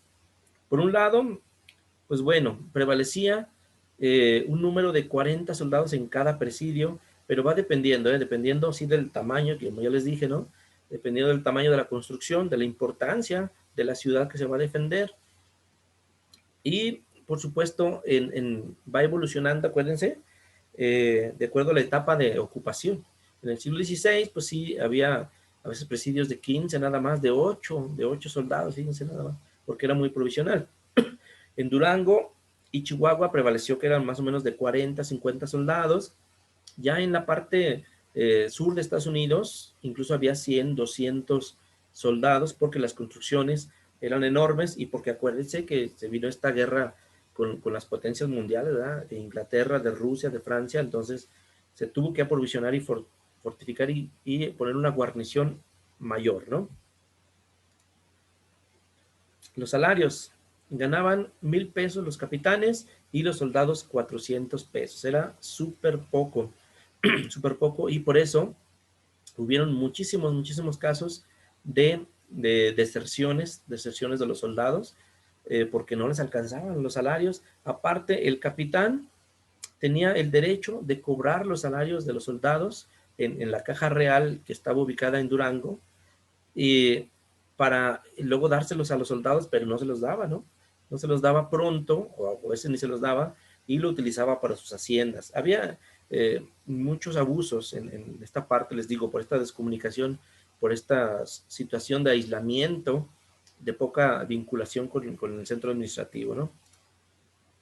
Bueno, habilitación. ¿Qué era la habilitación? Pues todo lo que debía de tener en teoría, en la teoría, perdón, en la ley, en el decreto, tenía que tener todo esto un soldado. Su uniforme, 10 caballos, una escopeta, un mosquete, arcabuz o una pistola, es decir, algunos de estos elementos, no todos, ciertas onzas de pólvora, una espada, una lanza o cuchillo, una adarga, que es el escudo, de cuero, debía ser de cuero, y una cuera o armadura, es decir, tenía una armadura hecha a base de 6 o 7 capas de cuero, ¿sí? Para resistir el ataque de las flechas de los indígenas. Pero esto era en teoría, ¿verdad? En la práctica hubieron muchas visitas a estos fortificaciones, estos presidios, y se encontraron que a veces ni caballos, ni uniforme, ni pólvora, ¿verdad? Tenían. Entonces imagínense, ¿no? Cómo no iban a desertar, ¿verdad? Cómo no iban a desertar y cómo no iba a haber inseguridad en los caminos, ¿no? Este es el soldado de cuera, para que lo conozcan. Esta es la adarga, el escudo de cuero. Esta es la armadura hecha de cuero, ¿sí?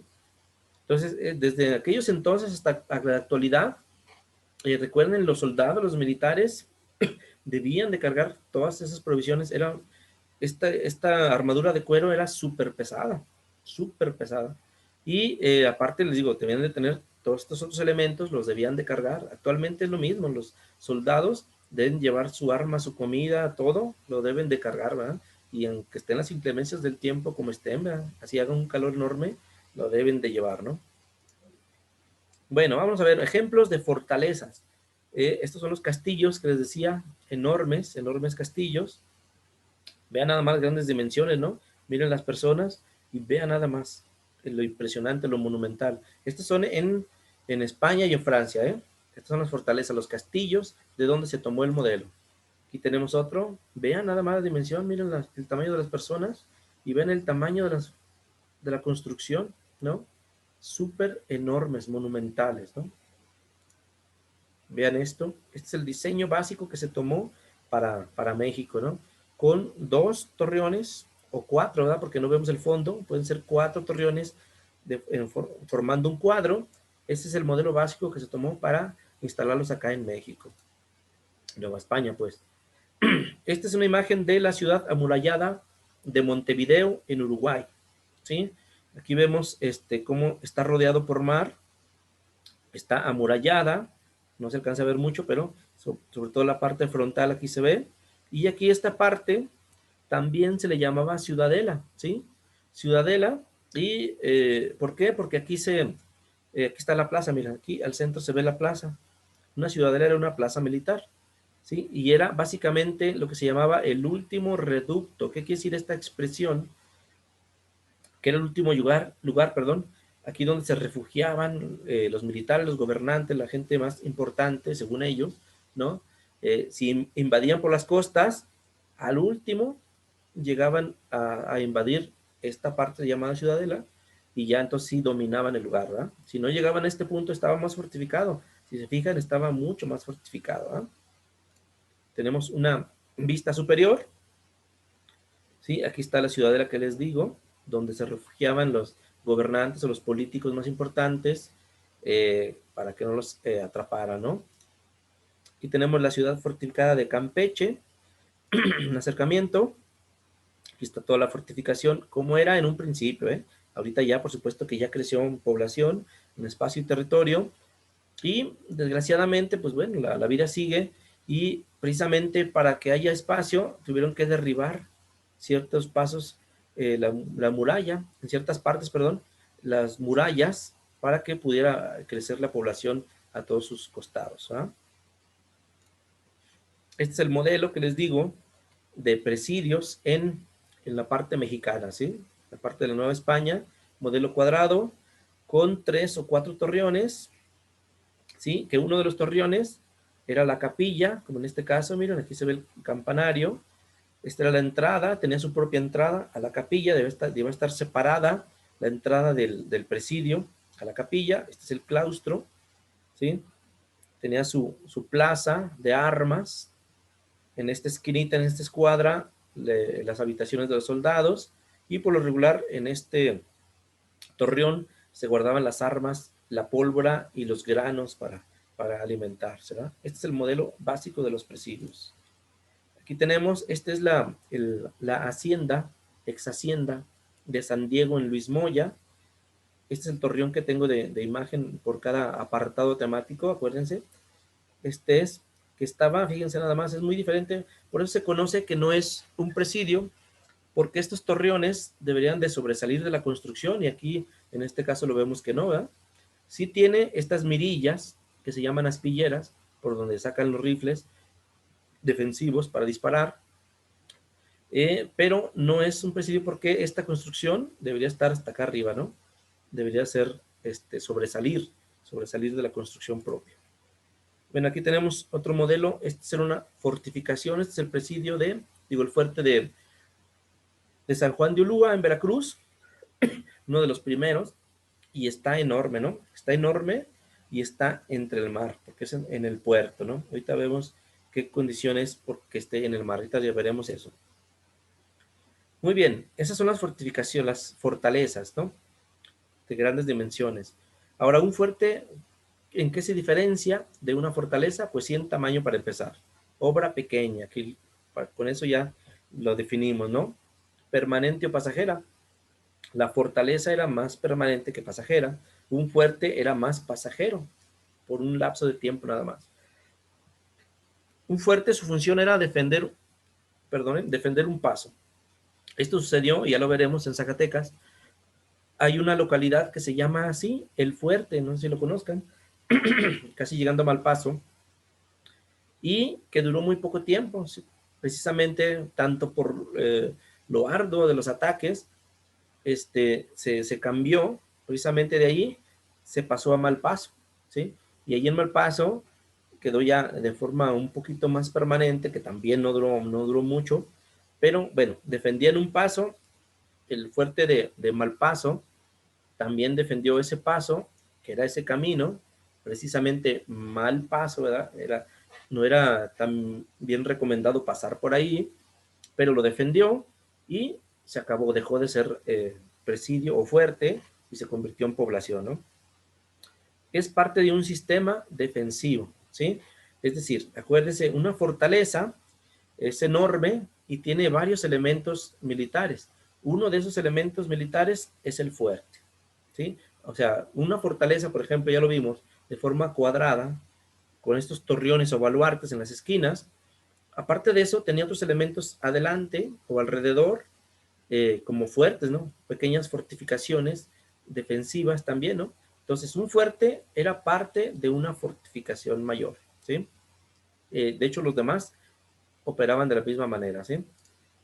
Fortín es una obra más pequeña todavía que el fuerte. Bueno, era una obra más pequeña todavía que el fuerte y aislada. Esta sí no pertenecía tanto a un sistema defensivo cercano, o sea, era más distante, ¿sí?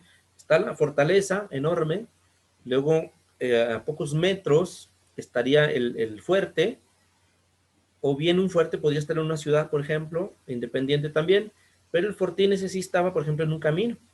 Lo podemos señalar de esa manera, y ahorita veremos cómo eran los fortines.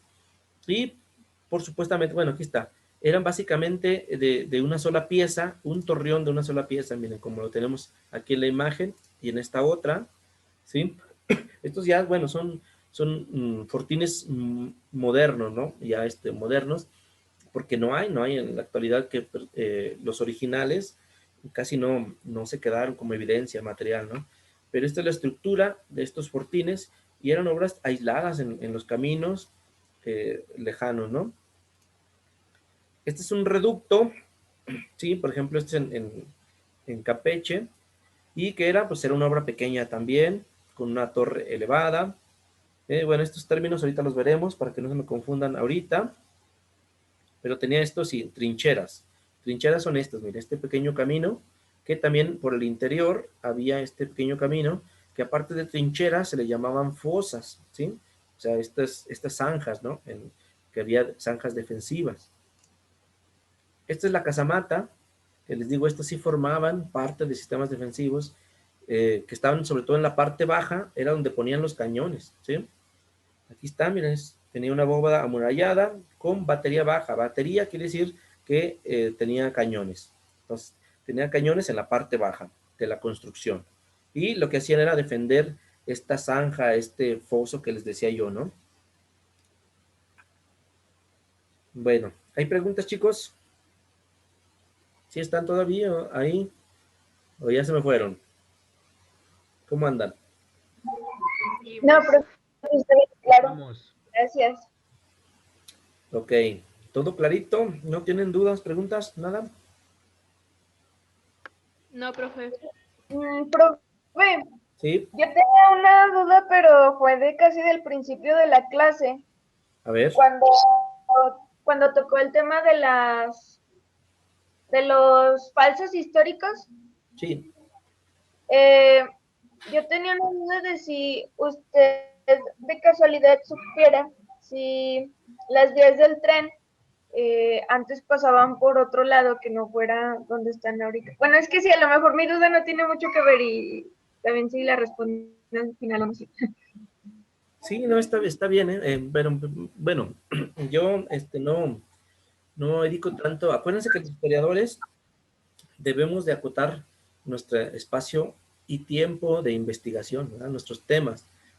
Y de hecho, o sea, nos especializamos en esos temas y es lo malo, pues, de especializarse porque luego dejas de profundizar en otros periodos, ¿no? Como en este caso, en el porfiriato, yo no trabajo porfiriato, yo trabajo la etapa colonial hasta el siglo XVIII, un poquito el XIX, hasta la independencia, pero me parece que en el caso de las vías del tren, pues sí fueron cambiando, aunque sí, la base es donde está actualmente, o sea, no cambió mucho. En ese sentido, ahí sí era más difícil, ¿no? Pero se hacía, es lo mismo que antes, ¿no? Si se despoblaba un lugar, si el comercio perdía peso en cierta ciudad, pues sí, a lo mejor sí quedaban las vías, pero a lo mejor el tren ya no va por ahí, ¿verdad? A lo mejor ya se hacían nuevas rutas. Eso sí hubo algunos cambios, pero bueno, no sé si tu pregunta era en Zacatecas o en el país, ¿no? Y ahí en forma particular se puede ir observando, pero de que hubo cambios, los hubo, ¿no? Los ha habido. Actualmente también hay ciertas carreteras que se abandonan. Acuérdense cómo está este asunto actual, esta división de carreteras, las que son de paga y las que son por la libre, ¿no? Como estas por la libre se abandonan y están horribles, ¿no? Están horribles. ¿Pero por qué se abandonan? Porque ya no hay comercio, ya no hay población, y es lo mismo, ¿no? Con las vías, con cualquier tipo de vía de comunicación, siempre ha sucedido lo mismo y actualmente también. ¿Qué pasó ahora que estuvo Obrador acá en Zacatecas? Que fue a Tlaltenango, creo que sí se los comentaba, ¿no? Está la carretera horrible para ir al Teúl, a Tlaltenango y a Teúl, el pueblo mágico, ¿no? Que les enseñé algunas fotos. Horrible la carretera, se dio cuenta de eso y dijo, pues este es un camino principal, debe de estar bien acondicionado, ¿no? Entonces ya ordenó que se vaya a acondicionar. Entonces, eso sucede siempre, ¿eh? ¿Alguna otra pregunta, chicos? Mientras me sirvo otro cafecito. Pregunten, aquí los estoy escuchando, ¿eh?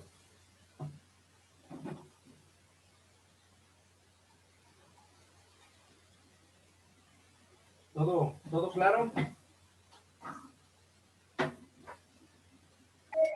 Sí, profe.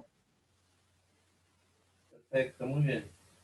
Entonces ahorita seguimos con el último tema. El último tema, en general, de caminos, de fortificaciones y la ocupación, en este caso, pues de la Nueva España, ¿verdad? En este caso de México.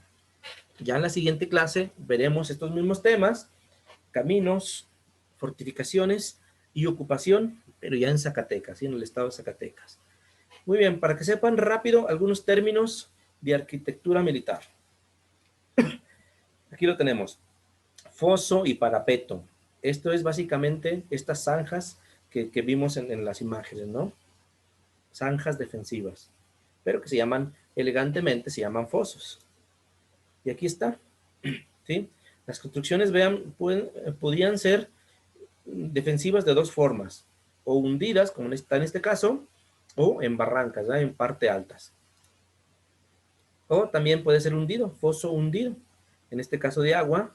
Y acuérdense que vimos la fortificación de San Juan de Ulúa, cómo está totalmente hundida, invadida por el agua, ¿verdad? Y ese es un sistema defensivo intencional, ¿sí? Aquí está, precisamente, San Juan de Ulúa, vean nada más, construido en el mar, ¿sí? Súper defensivo, ¿no? Aquí tenemos otro, foso hundido, ¿sí? Rodeado por fosos hundidos. Y este es lo que les decía, ¿no? En la parte alta, ¿sí? invertido pues ese tipo foso, ¿no? Que no se llamaba así, pero es invertido. Vean por ejemplo, es una construcción ya más actual del siglo XX en Brasil, y cómo está incluso casi totalmente cubierto, ¿no? Esto casi no es tradicional de las fortificaciones, pero pues varía, ¿no? Varía en diferentes países, pero sobre todo en las épocas, ¿no? Esto es ya del siglo XX. Profe, Y dígame. me quedó claro lo que es foso, pero parapeto no. Es lo mismo, ¿eh? Son Ok, sinónimos. Sí, foso, parapeto o zanja es lo mismo. Son sinónimos. Muy bien. Estas construcciones deben tener esta proyección horizontal, ¿sí? Eso básicamente, es decir, de un solo nivel que se desplaza hacia el horizonte, ¿no? O lo que se le llama también plano de fortificación. Deberían tener plaza o recinto, ya lo vimos en el San Juan de Ulúa, como al centro, en las diferentes fortificaciones que hemos visto, como al centro hay una plaza de armas, ¿verdad? Que esa es la verdadera plaza de armas, no la que está en Zacatecas. Esa, pues no, nunca fue plaza de armas, ¿verdad? Esa fue plaza cívica, más que nada. De armas es que sea militar, ¿no?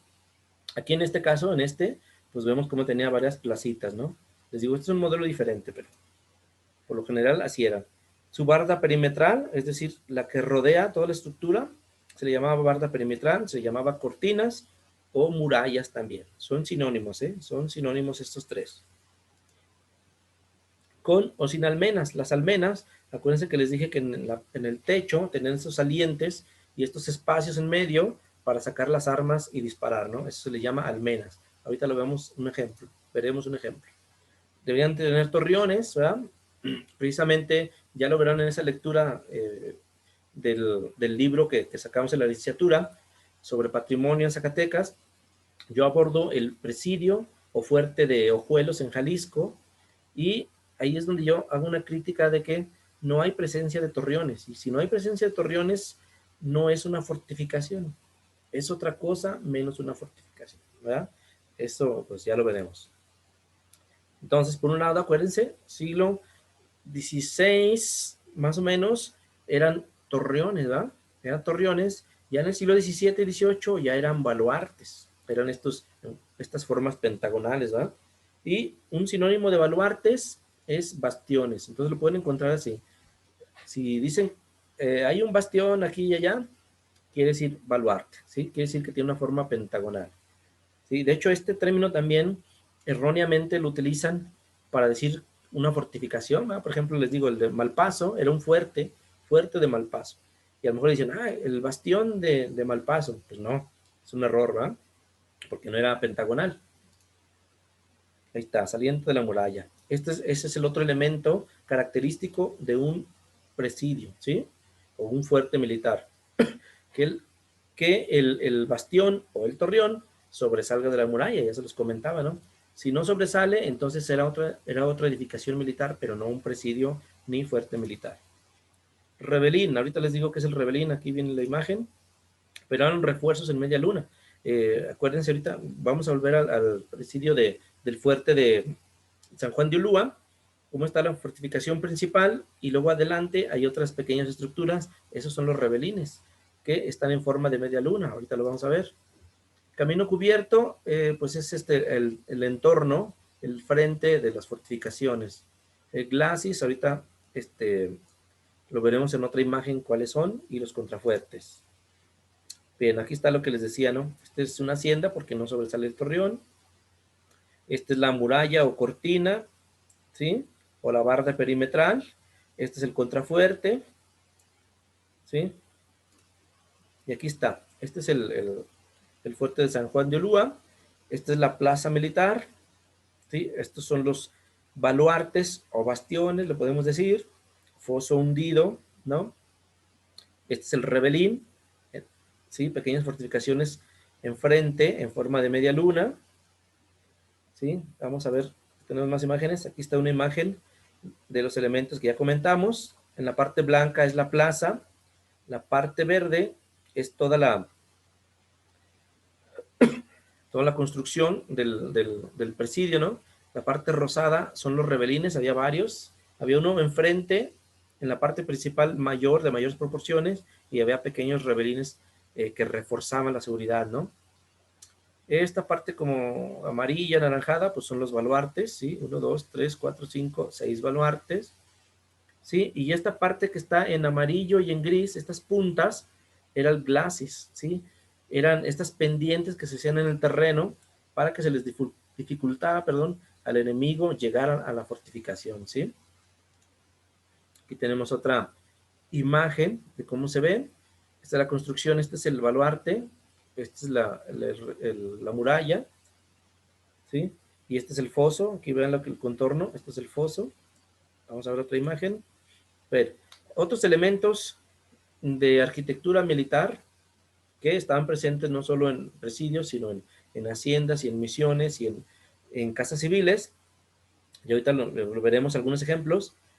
Adarve, camisas, batería, acuérdense que eran de los cañones, donde estaban los cañones, batacanes, aspilleras, son estos orificios en los torreones para sacar las armas, las almenas, ahorita veremos un ejemplo, torres vigía o llamadas atalayas, torres independientes llamadas albarranas, castilletes, poternas, escarpa y contraescarpa, ahorita veremos qué es, las garitas, que eran estos puestos de vigía, ¿sí? En las esquinas de los baluartes, y el polvorín, donde se guardaba todo el armamento y la pólvora, ¿no? Bueno, aquí tenemos algunos ejemplos. Adarve es este paso de camino, paso de ronda también se le llamaba, ¿sí? En las murallas, para vigilar, ¿sí? Déjenme ver si le puedo... Ok, aquí tenemos las almenas, perdón. Estas de aquí, miren. En la parte de arriba se dejan estos espacios para sacar cañones o armas y disparar, ¿sí? Esas son las mentadas almenas, que no solo están presentes en las construcciones militares, netamente militares, sino que en las haciendas las hay, en casas civiles las hay también, ¿eh? Entonces, las podemos identificar así. Este es el baluarte, que era en forma pentagonal, es decir, 5 lados. Este lado era la parte abierta porque comunicaba al centro de la fortificación. Entonces, miren, 1, 2, 3, 4, 5 lados, ¿verdad? Y era de forma estratégica, perdón. Avanzamos. Aquí tenemos estas baterías, es decir, donde se resguardaban los cañones. En las casamatas, acuérdense, en la parte baja de las construcciones estaban estos cañones para disparar y tenían estos rieles para girarlos. Esta es la parte superior, una vista superior. Aquí tenemos el espacio para 3 cañones, miren, ¿sí? Aquí están los rieles. Así eran estas casamatas. Y podían estar en construcciones militares o podían estar en los cerros en forma independiente también, ¿no? Eso ocurría mucho por ejemplo, en Campeche había varias baterías o varios estos fortines, acuérdense que les dije, también eran aislados, ¿sí? Eso lo hubo mucho también, ¿eh? Aquí tenemos del lado izquierdo lo que es la muralla, ¿sí? Este es el foso. Esta parte de la muralla interior se le llamaba escarpa y la parte exterior, donde está la terracería, se le llamaba contraescarpa, ¿sí? Esta es la torre de vigía que les dije, ¿sí? Acá está, miren, en la esquinita, la torre de vigía, tenía sus mirillas o aspilleras, que se les llama, ¿no? Y estos se llaman garitas, ¿sí? Esta todavía en algunos lugares las hay, en el Sajón de Ulúa también lo tiene. Aquí tenemos atalayas, matacanes, simplemente torreones defensivos de diferentes formas, ¿no? Variadas. Aquí tenemos el polvorín, donde se guardaba toda la pólvora y el armamento. Allí está. ¿Cómo ven, chicos? ¿Tienen algunas dudas, preguntas? ¿Qué les parece ese tema?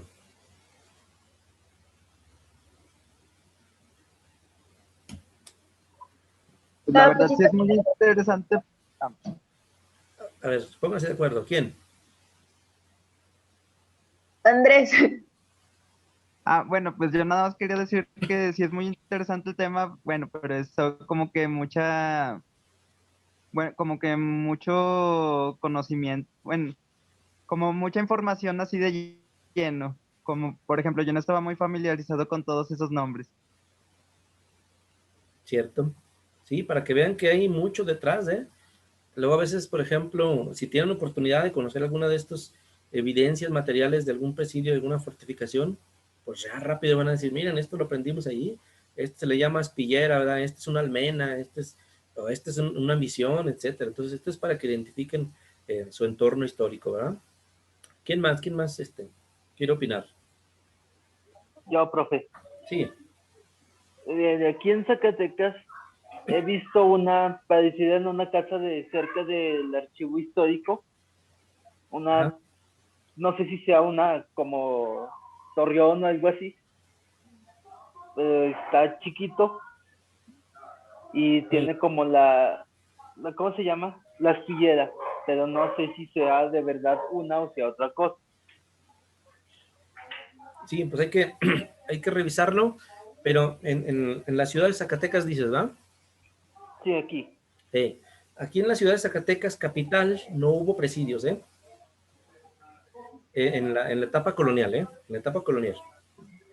Ya sobre todo yo creo para siglo XX, para la toma de Zacatecas, sí se construyeron varios fuertes, varios fortines se les llamaban. Acuérdense que son estas pequeñas construcciones aisladas, pero que formaban parte de un sistema defensivo, ¿no? Entonces, aquí en la capital sí hubo varias que estaban, por ejemplo, algunas estuvieron en la Bufa, ¿no? De forma defensiva, otras estuvieron en otros cerros, como en el Cerro del Grillo, o acá en la Almobrera, ¿no? Hubieron varias fortificaciones de ese tipo, que algunas todavía quedan, ¿eh? Algunas evidencias quedan. Ahí en el Museo Manuel Felgueres, o sea, por ese barrio, hacia arriba las faldas de ese cerro, allí había otro fortificación. Entonces puede ser que a lo mejor encontraras eso. También puede ser que haya sido que fortificaron alguna casa también, ¿verdad? Habrá que verlo, sí. Si tienes Sí, una a ver foto, si sí, voy a buscar una. Creo que sí le tomé una vez. perfecto, aquí la revisamos, la compartes con nosotros en otra ocasión y la Sí, revisamos y ya la valoramos, ¿no? Pero sí, presidio no es, por ejemplo, para empezar, presidio no, sí, no, ya está y fuera del tiempo. fuera del tiempo, pero puede ser un fuerte o un fortín de la época de la revolución, ¿no? Eso es lo más Ujú. indicado. Bueno, Pero gracias, también, profe. acuérdense, no sé, creo que sí les mostré a ustedes las fotos del Teul, ¿no? Del pueblo mágico. También lo que se ocupa a veces es que son construcciones nuevas, que las hacen a maneras de presidios o de fortificaciones, ¿verdad? Les gusta hacer eso. Son elementos a veces ya ornamentales. Por ejemplo, en la carretera de aquí a Trancoso, no, a Pinos, perdón, también hay unos pequeños castillos en la vera del camino, pero son modernos, ¿eh? O sea, con ladrillos, pues, actuales, ¿no? Les gusta, ¿no? ¿En dónde más? En Nochistlán, no sé si les enseñé las fotos de Nochistlán, acuérdense del acueducto, al final del acueducto, ¿no? Ponen también un elemento fortificado, bueno, pero ese sí es real, pero en el Inter también hay una forma de castillo, ¿no? Que es incluso una nevería, ¿no? Pero es súper, súper actual. Entonces hay que saber distinguir lo que es actual de lo antiguo, ¿no? ¿Qué más, chicos?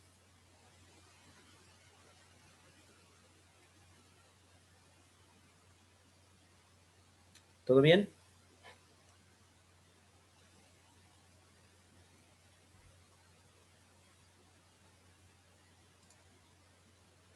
¿Todo entendible? Sí, profe, gracias. Perfecto. Muy bien, pues ya estamos en la hora. Dejamos el tema. La próxima clase ya veremos. De ver, le hubiera puesto. Bueno, es que no tengo. Sí. Mire, deje comparto pantalla para decirles la siguiente clase, pues vamos a ver lo que viene siendo. A ver, permítame.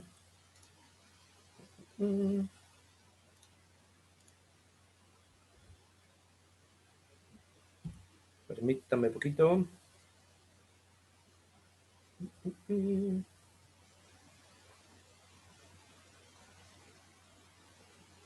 A ver si lo alcanzo.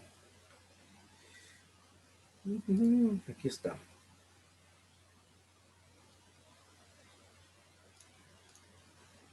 Vamos a ver, vamos a ver. Aquí está. ¿Se ve la imagen, chicos? En Zacatecas. Sí. Perfecto. Ahí está. Estas son las fortificaciones, algunas, la mayoría, que hubieron en Zacatecas. Así fue como se ocupó militarmente Zacatecas. En azul tenemos algunas fortificaciones que quizás tuvieron, quizás no, y sobre todo haciendas, ¿no? Aquí están algunas haciendas en Aguascalientes, aquí en el Paso Luis Moya, acá en Zainalto. Entonces, así es como estaba fortificado en Zacatecas, y este es el tema que vamos a ver ya en la siguiente clase, cómo se ocupó Zacatecas en la época colonial, ¿sí? Entonces, este es el tema que vamos a ver en la siguiente clase, que viene siendo lunes, ¿verdad? Lunes a la 1. ¿Sí estoy bien?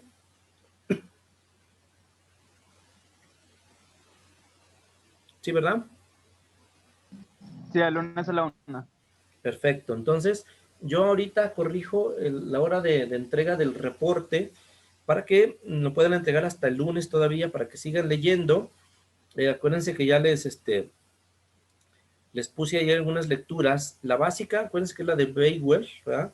La colonización, perdón, de Zacatecas, pero están un par de lecturas adicionales que inserté también para que complementen el conocimiento, ¿no? Ahí esto muy importante, muy interesante, ¿no?